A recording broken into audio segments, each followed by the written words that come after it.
Hello everyone.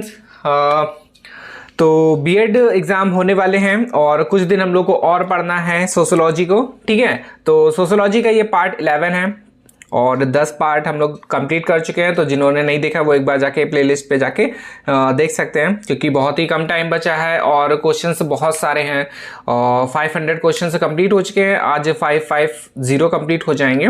ठीक है, तो चलिए स्टार्ट करते हैं क्योंकि टाइम बहुत कम ही है अब तो पहला क्वेश्चन हो जाएगा परिवार की उत्पत्ति से संबंधित यौन संप्रदाय। ठीक है, यौन साम्यवाद सिद्धांत के प्रवर्तक हैं, तो इसका आंसर हो जाएगा मॉर्गन। ठीक है, तो इस पे कंफ्यूजन हो सकती है वेस्टर्न मार्क में, तो ये मत लगाइएगा, इसका आंसर क्या हो जाएगा मॉर्गन। ठीक है, फिर इसके बाद है भौतिक संस्कृति किससे संबंधित है, तो इसका आंसर हो जाएगा भौतिक वस्तुओं से। सीधा सीधा क्वेश्चन है। फिर इसके बाद है हमारी संस्कृति वह है जो हमारी संस्कृति वह है जो हम हैं। इस कथन के आधार पर संस्कृति और सभ्यता में अंतर किसने दिया है, तो इसका आंसर हो जाएगा ए ऑप्शंस, मैकाइवर और पेज ने। ठीक है, किसने दिया है, मैकाइवर और पेज ने दिया है। फिर इसके बाद है कौन सा तत्व समाज की संस्कृति का सामान्य प्रतिमान नहीं है, तो इसका आंसर क्या हो जाएगा बी ऑप्शंस, और इस पे दिया गया है समाज के कानून निर्धारित प्रतिमान। ठीक है, फिर है कौन सा कार्य संस्कृति का उपयुक्त कार्य नहीं है, तो इसका आंसर हो जाएगा बी ऑप्शंस, और इस पे क्या है हिंसात्मक प्रतियोगिता की भावना का विकास। ठीक है, तो ये कार्य नहीं है। फिर है संस्कृति की प्रमुख वाहक भाषा है, इसमें हमें किससे सहायता मिलती है, तो इसका आंसर हो जाएगा अध्ययन। ठीक है, फिर है कौन सा तत्व संस्कृति का अंग नहीं है, तो आंसर हो जाएगा रेल की पटरी। सीधा सीधा है, हटा दो सीधे। संस्कार है, धार्मिक सहनशीलता है, विश्वास है, और रेल की पटरी रेल के नीचे है। फिर इसके बाद है किसने संस्कृति के 9 लक्षण बताए हैं, तो इसका आंसर हो जाएगा वेस्लर। ठीक है, सी ऑप्शन है वेस्लर। कितने लक्षण बताए हैं, 9 लक्षण बताए हैं। फिर इसके बाद है निम्नलिखित में से कौन सा भारतीय संस्कृति का आधार तत्व है, तो आंसर हो जाएगा आध्यात्मिकता। फिर निम्नलिखित में से कौन सा समूह प्रजाति नहीं है, तो इसका आंसर है भारतीय। ठीक है, भारतीय प्रजाति नहीं, बाकी सब प्रजाति है। इस पे मंगलोर भी है, द्रविड़ भी है, इंडो आर्यन भी है। नेक्स्ट, निम्नलिखित में से कौन सा समूह प्रजाति नहीं है, तो इसका आंसर हो जाएगा नागा। ठीक है, बाकी सब प्रजाति हैं। फिर है मानव तथा मनुष्य समाज, मानव तथा पशु समाज एक दूसरे के पृथक करने वाले प्रमुख कारक कौन से हैं, तो इसका आंसर हो जाएगा संस्कृति। ठीक है, मानव समाज में क्या होता है, संस्कृति होता है और उस पर नहीं होता है। फिर संस्कृति प्राप्त आवश्यकताओं की एक व्यवस्था है और उद्देश्यात्मक क्रियाओं की संगठित व्यवस्था है, किसने कहा है, तो आंसर हो जाएगा मालिनोव्स्की ने। ठीक है, मालिनोव्स्की ने बोला ये। और फिर है संस्कृति हमारे नित्य प्रतिदिन के रहन सहन, साहित्य, धर्म, कला, मनोरंजन तथा आनंद में पाए जाने वाले विचारों के ढंग से हमारी प्रकृति की अभिव्यक्ति है या परिभाषा दी है मैकाइवर और पेज ने। ठीक है, तो 2 हो गए मैकाइवर एंड पेज की, एक और ऊपर थी तो उसको देख लीजिएगा, इंपॉर्टेंट है। और फिर इसके बाद है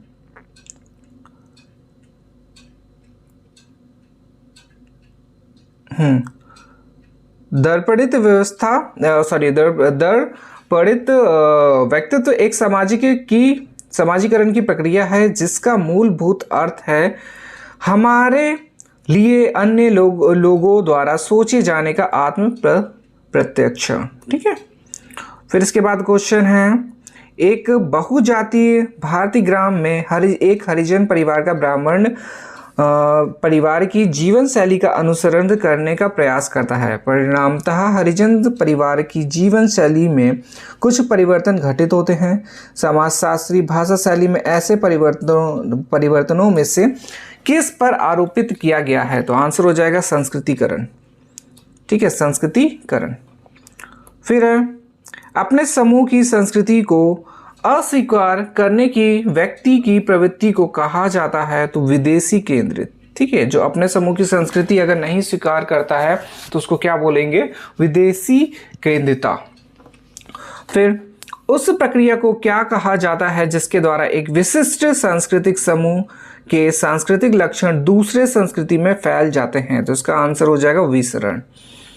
फिर है अंग्रेजी तथा भारतीय संस्कृति के एक दूसरे पर पारस्परिक प्रभाव को किस प्रत्यय द्वारा व्यक्त किया जाता है? तो आंसर हो जाएगा पर सांस्कृतिक ग्रहण। फिर अनेक सांस्कृतिक तथा संजाति समूहों के शांतिपूर्ण सह अस्तित्व के लिए समाजशास्त्रियों ने किस शब्द का प्रयोग किया है? तो इसका आंसर है सांस्कृतिक बहुलवाद। फिर पर संस्कृति ग्रहण की कौन सी व्याख्या उपयुक्त है? तो इसका आंसर हो जाएगा ए, दो संस्कृतियों के संपर्क में आने वाले परिणाम स्वरूप एक दूसरे से प्रभावित होती है। नेक्स्ट, उस प्रक्रिया को किस नाम से पुकारते हैं जिसमें एक जातीय समूह अपनी विशिष्ट विशेषताओं को समाप्त कर अन्य सामाजिक खंड से अभेद हो जाता है? तो इसका आंसर हो जाएगा आत्मसातकरण। ठीक है, आत्मसातकरण से शब्द को किस प्रकार परिभाषित किया जाता है? तो इसका आंसर ए हो जाएगा कुछ अन्य लक्षण या प्रणाली का एक सामान्य प्रतिक्रिया के अंतर्गत उसकी सह स्थिति का संदर्भ देकर। ठीक है, फिर इसके बाद क्वेश्चन है education and modernisation in Brazil के लेखक हैं? तो आंसर हो जाएगा सैंडर्स भी बोल सकते हैं, सैंडर्स। और फिर नेक्स्ट है modernisation effect of university education के लेखक हैं ए ऑप्शन से श्यामलाल शर्मा। तो दो बुक्स हो गई, education and modernisation in Brazil तो सैंडर्स हो जाएगा, और modernization effects of university education का आंसर क्या हो जाएगा? श्यामलाल शर्मा। फिर है ऐतिहासिक दृष्टि से आधुनिकीकरण से उन सामाजिक, आर्थिक और राजनीतिक व्यवस्थाओं के प्रकारों की ओर परिवर्तन की क्रिया जो 17वीं शताब्दी से 19वीं शताब्दी तक पाश्चात्य यूरोप और उत्तरी अमेरिका में विकसित हुई और फिर वहां से अन्य यूरोपीय देशों में फैले तथा 19वीं और 20वीं शताब्दी में दक्षिण अफ्रीकी, एशियाई और अफ्रीकी महाद्वीपों में फैले हैं। यह कथन किसका है? तो आंसर हो जाएगा S. जन्सटाइट। ठीक है, फिर है भारत में आधुनिकीकरण की प्रमुख प्रवृत्तियां क्या थीं? तो या क्या हैं? तो इसका आंसर हो जाएगा डी ऑप्शन से औद्योगिकीकरण है, पश्चिमीकरण है और वैयक्तिकरण भी है। शिक्षा द्वारा भारत में आधुनिकीकरण के प्रमुख लक्षण क्या हैं? तो इसका आंसर डी ऑप्शन से परंपरा के विकल्प, गतिशीलता, विस्तार और जनतंत्रीयकरण। फिर है एक और इम्पोर्टेंट क्वेश्चन, धर्म शिक्षा का अंतिम आधार है, किसने बोला है? तो आंसर हो जाएगा विवेकानंद जी ने। ठीक है, इंपॉर्टेंट है, विवेकानंद जी का है ये। फिर है अस्तु विद्यालय को संपूर्ण बालक से सरोकार रखना चाहिए और कोई भी बालक धर्म के प्रशिक्षण के बिना संपूर्ण नहीं बन सकता। ये शब्द किसने कहा है? तो आंसर हो जाएगा पीटी मेयर ने। किसने? पीटी मेयर ने ये बोला है। फिर है आपके विचार में 1958 की श्री प्रकाश समिति द्वारा धार्मिक शिक्षा के संबंध में निम्नलिखित सिफारिशों में सबसे महत्वपूर्ण सिफारिश कौन सी है? तो इसका आंसर हो जाएगा ए ऑप्शन, शिक्षा संस्थाओं में नैतिक आध्यात्मिक मूल्यों का विकास आवश्यक है। ठीक है, इंपॉर्टेंट है ये, शिक्षा संस्थाओं में नैतिक और आध्यात्मिक मूल्यों का विकास आवश्यक है। कब हुआ था? 1958 और श्री प्रकाश समिति द्वारा धार्मिक शिक्षा के संबंध में ये पेश करा गया, सिफारिश करी गई है। फिर इसके बाद है भारत जैसे बहुधर्मी देश में इस बात की नितांत आवश्यकता है कि सभी धर्मों का सहिष्णुता के साथ अध्ययन बनाया जाए। यह सिफारिश किसने की है? तो आंसर हो जाएगा कोठारी आयोग ने। कोठारी आयोग हो गया, इंपॉर्टेंट है, तो कोठारी आयोग की पूरी डिटेल पढ़ लीजिएगा।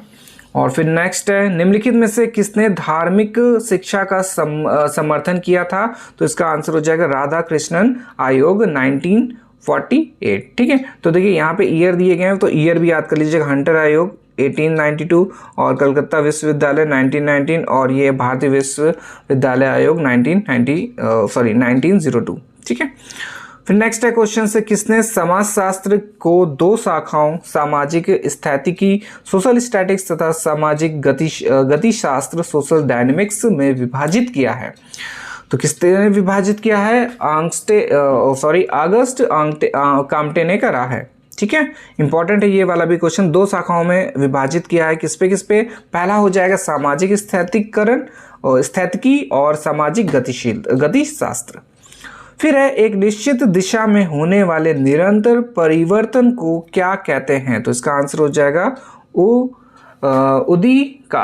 उद्विकास।